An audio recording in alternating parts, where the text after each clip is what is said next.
Pernah nggak sih kalian lagi buru-buru, tapi tiba-tiba harus putar balik gara-gara ada tenda pernikahan yang berdiri megah di tengah jalan? Kenapa fenomena ini terus terjadi? Kenapa kelas menengah ke bawah sering mengorbankan jalan umum untuk pesta mereka? Fenomena jalanan yang disulap menjadi pelaminan.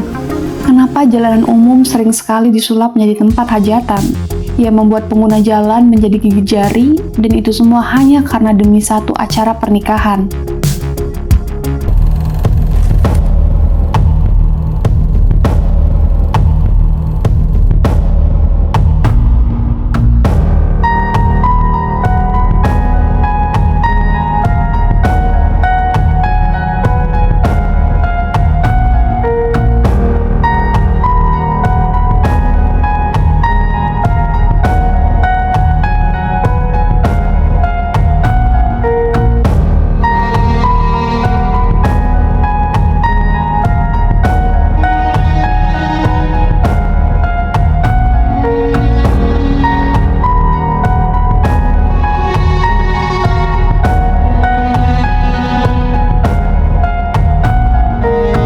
Disclaimer ya guys, jadi cerita ini kita dapat dari berbagai sumber yang sudah beredar di media sosial dan sudah kita rangkum. Untuk lebih jelasnya, yuk kita bahas di True Story.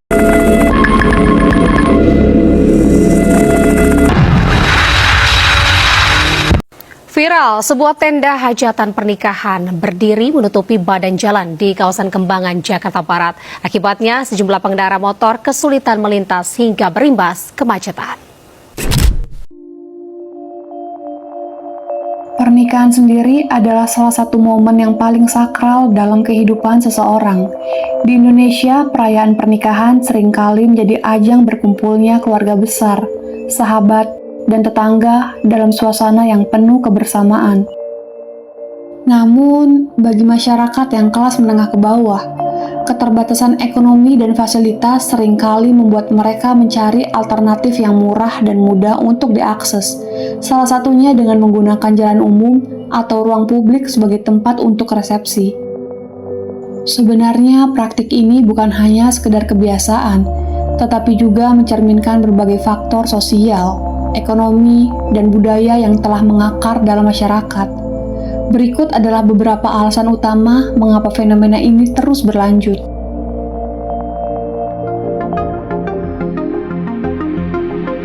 Jika kita menelaah harga resepsi di sebuah gedung, tentu sudah dipastikan biaya yang dikeluarkan akan besar. Dari situlah timbul ide untuk mengadakan resepsi di jalan, karena menurut mereka, mengadakan resepsi di jalan adalah solusi yang terbaik. Sulaiman bin Mansur dalam Hasyiatul Jamal ala Syarhil Minhaj berpendapat boleh menggunakan jalan umum untuk kepentingan pribadi bila penggunaan fasilitas jalan umum tersebut dianggap lumrah oleh masyarakat setempat dengan catatan tetap menyisakan ruang agar orang-orang masih bisa melalui jalan tersebut. Biaya sewa gedung pernikahan di Indonesia tergolong besar bagi keluarga dengan berpenghasilan yang terbatas. Berdasarkan data Badan Pusat Statistik tahun 2022, sekitar 40% penduduk Indonesia memiliki penghasilan di bawah 3 juta rupiah per bulan. Sedangkan di kota-kota besar, harga sewa gedung pernikahan berkisar antara 5 juta hingga 50 juta, tergantung lokasi dan fasilitas. Sementara itu, bagi masyarakat yang menengah ke bawah, biaya sebesar itu bisa lebih bermanfaat untuk kebutuhan lainnya, seperti menyediakan catering makanan untuk tamu yang datang, dekorasi agar acara tetap terlihat meriah. Mahar dan seserahan juga seringkali menjadi prioritas utama dalam budaya pernikahan. Dengan menggunakan jalan umum atau gang di sekitar rumah, biaya sewa tempat bisa ditekan seminimal mungkin.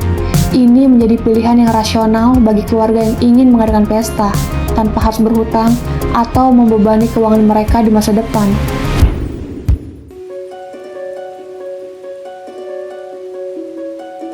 Di banyak daerah, terutama di lingkungan permukiman padat dan pedesaan, budaya gotong royong masih sangat kental.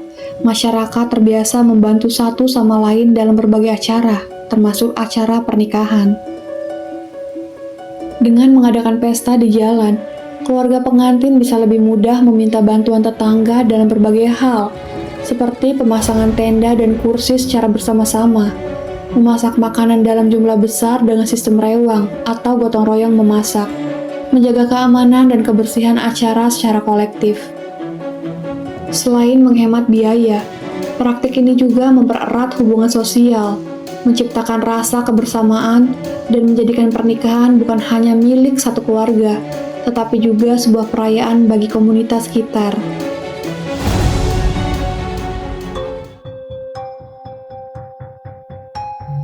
Meski kondisi ekonomi yang terbatas, banyak keluarga tetap merasa perlu mengadakan pesta pernikahan yang besar dan meriah, agar tidak dianggap kecil atau dirasa tidak mampu oleh lingkungan sekitar. Di banyaknya budaya Indonesia, pernikahan tidak hanya dianggap sebagai perayaan pribadi, tetapi juga sebagai ajang menunjukkan status sosial. Oleh karena itu, meskipun tanpa gedung yang mewah, penggunaan jalan umum memungkinkan keluarga untuk tetap mengundang banyak tamu, mendekorasi lokasi dengan yang meriah, dan menciptakan kesan pesta yang besar dan tanpa biaya yang tinggi. Beberapa keluarga bahkan merasa malu jika pernikahan dilakukan secara sederhana atau terbatas. Oleh karena itu, walau ekonomi mereka pas-pasan, mereka tetap berusaha mengadakan pesta yang terlihat mewah di masyarakat. Meskipun itu berarti harus menggunakan jalan umum sebagai tempat resepsinya.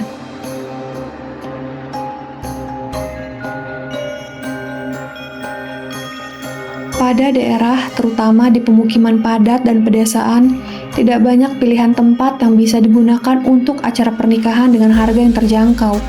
Beberapa kendala yang sering dihadapi antara lain: balai warga atau gedung serbaguna seringkali sudah dipesan dari jauh-jauh hari atau memiliki kapasitas yang terbatas. Lapangan terbuka pun mungkin tidak tersedia atau tidak memiliki fasilitas dasar, seperti listrik dan tempat duduk. Sedangkan rumah sendiri terlalu sempit untuk menampung banyak tamu. Dengan kondisi yang seperti ini, jalan umum menjadi pilihan yang paling mudah. Karena selain strategis, juga tidak memerlukan izin yang terlalu rumit, terutama jika sudah mendapatkan dukungan dari tokoh masyarakat setempat.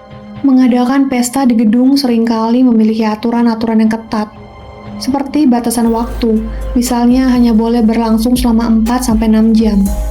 Pembatasan dekorasi tidak boleh menggantung atau memasang properti tertentu, dan biaya tambahan untuk penggunaan listrik atau sound system. Tetapi sebaliknya, dengan menggunakan jalan umum, keluarga pengantin memiliki kebebasan penuh untuk mengatur dekorasi sesuai keinginan, memilih sendiri penyedia makanan dan hiburan tanpa tambahan biaya dari pihak gedung, menggelar acara lebih lama, bahkan hingga larut malam. Hal ini pun yang menjadikan jalan umum sebagai tempat yang lebih fleksibel dan memungkinkan acara berlangsung dalam suasana yang lebih santai dan akrab.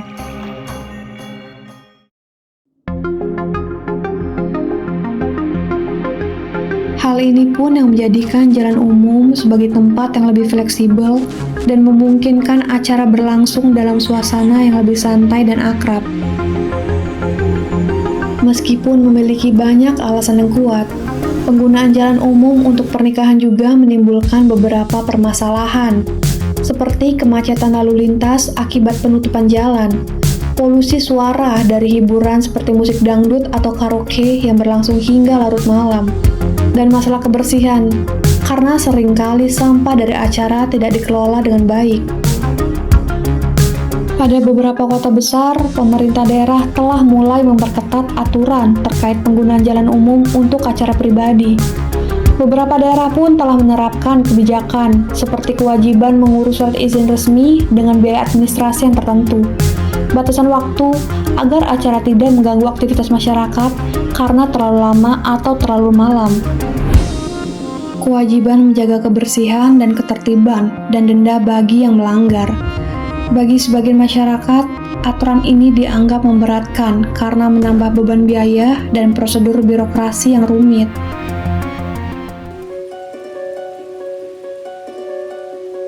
Agar tradisi pernikahan tetap bisa berjalan tanpa mengganggu kepentingan publik, diperlukan solusi yang lebih inklusif. Berikut beberapa di antaranya adalah Pemerintah menyediakan lebih banyak lagi balai pertemuan dengan harga yang terjangkau, membuka opsi subsidi atau program bantuan untuk keluarga kurang mampu yang ingin menikah, mengedukasi masyarakat tentang konsep pernikahan sederhana namun tetap bermartabat. Dengan pendekatan ini, diharapkan masyarakat tetap bisa merayakan pernikahan dengan cara yang lebih nyaman, tanpa harus mengorbankan hak pengguna jalan lainnya.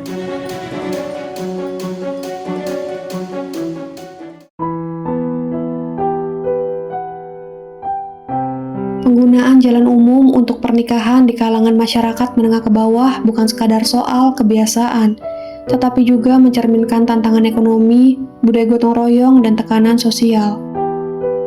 Meskipun memiliki manfaat dalam hal penghematan biaya dan keterlibatan komunitas, praktik ini juga menimbulkan berbagai tantangan seperti kemacetan dan kebisingan. Oleh karena itu, diperlukan kebijakan yang lebih inklusif, agar masyarakat tetap bisa merayakan momen penting ini dengan nyaman dan harmonis, tanpa mengganggu kepentingan umum lainnya. Lalu bagaimana menurut kalian, gengs? Apakah kita siap untuk berubah? Atau akankah tren ini terus menjadi bagian dari budaya digital kita? Terus memalukan dan merendahkan diri sendiri, mengorbankan kesehatan, dan ada banyak dampak negatif lainnya. Semua pilihan ada di tangan kita. Berpikirlah untuk para penerus agar jauh lebih cerdas setelah kita kelak nanti. Thanks sudah nonton video ini. Jangan lupa untuk subscribe, bunyikan tombol notifikasi, like, komen, dan bagikan ke seluruh teman kalian. Semoga banyak pelajaran yang bisa kita ambil dari semua kasus-kasus ini dan bisa melihat sisi positifnya. Sampai ketemu lagi di cerita selanjutnya.